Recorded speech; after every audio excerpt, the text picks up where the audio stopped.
I'll just have you bear in mind that I began the unit by saying that one of the things that's going to characterize the difference between the Jewish experience under Islam and the Jewish experience under Christendom is going to be that theological component, that extra piece, that theological problem that Christians will have with Jews that we won't really find with Muslims. So I ask you to keep that in your mind as we now progress through.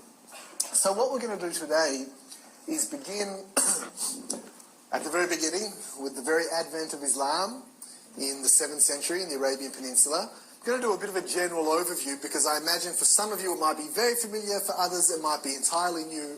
So I'm going to go pretty quickly through just the birth of Islam and the origins of the Quran. Then we're going to slow down and read very closely what I think is the most important chapter in the Quran for understanding the place of Jews. And so we're going to read that chapter quite closely. Then we're going to do something very interesting. We're going to turn to some non-Quranic sources from the 8th century CE, so just after, which tell stories about the experience of the encounters between Muhammad and the local Jewish tribes of the Arabian Peninsula. And it's going to be very, very interesting. Very loaded, but very interesting. So that's the agenda today. Next week, we'll launch into the expansion of Islam, and then we'll land very much on the Andalusian experience, Jewish experience in Islamic Spain. But today is very, very introductory, just to get us on the right page. So you can see here from this map, Arabian Peninsula, yes, what was the land of Israel, Canaan, Palestine. What's important for our purposes is you've got up here the smaller what remains of the Byzantine Empire, of the Eastern Roman Empire, the Sasanian Empire, the Persian Empire up above. At this point, Zoroastrian, polytheism. Well, exactly how you would define Zoroastrianism is quite complicated. And some smaller Christian kingdoms in Africa here. The Arabian Peninsula is here, and this is where the main event is going to happen, obviously in Mecca and Medina. So, the advent of Islam, 7th century, one of the most extraordinary stories on the history of our planet, the rise and the spread of Islam in the first couple of generations after the advent of the Prophet Muhammad in the 7th century. It's important to realize the situation in Arabia before Muhammad arises and before Islam predominates there, is that we have a real mishmash of religions. So in the Arabian Peninsula you'll find polytheists, and we're dealing with rather simple social organisation, clan-based, Bedouin tribes, very, we shouldn't think of highly urbanised society at all. This is a desert which can't sustain high populations, centred around oases and wadis. Wadis are sort of creek beds which periodically flood. Simple tribal organisation. Polytheists, also a category which the Quran and other Islamic literature will call Hanif, monotheists of some kind. We'll come back to that, who that might be. Zoroastrians from the Persian Empire who have penetrated into the Arabian Peninsula. Jews. Jews have been in Arabia for a long, long time. By the time we get to the 7th century CE, Jews have probably been there for at least 700, maybe 900, maybe 1,000 years. It's important that we realise that. They're Christians as well.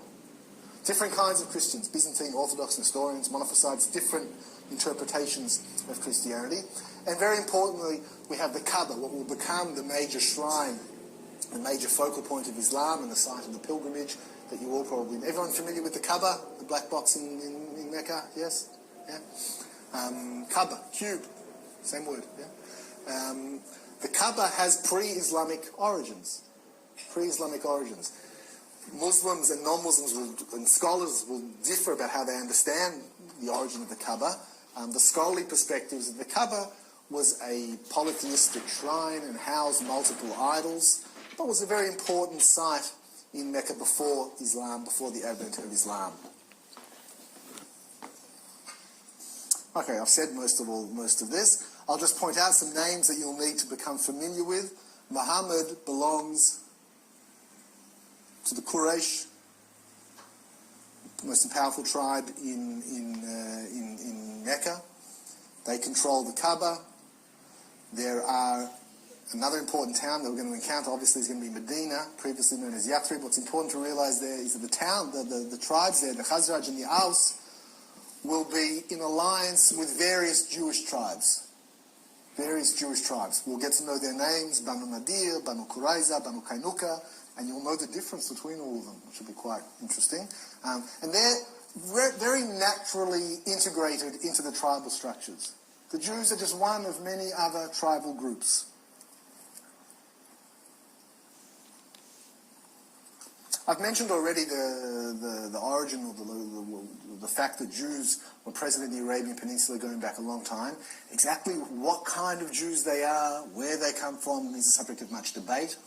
Whether we should understand them as Arabs who converted to Judaism, whether they're ethnically Jews who left, who escaped Israel, land of Canaan, Palestine, with the fall of the Second Temple or in the 2nd century, is very unclear. But the fact is that there are Jews who are present there. They speak a combination of Arabic, Hebrew, and Aramaic.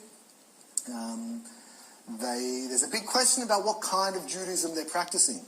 Are they practicing what today we would call rabbinic Judaism, the Judaism of the Mishnah and the Talmud, or are they practicing something a little older and a little bit different? Certainly the Quran will use the word rabbis to describe them, but exactly the form of Judaism that they're practicing is not entirely clear.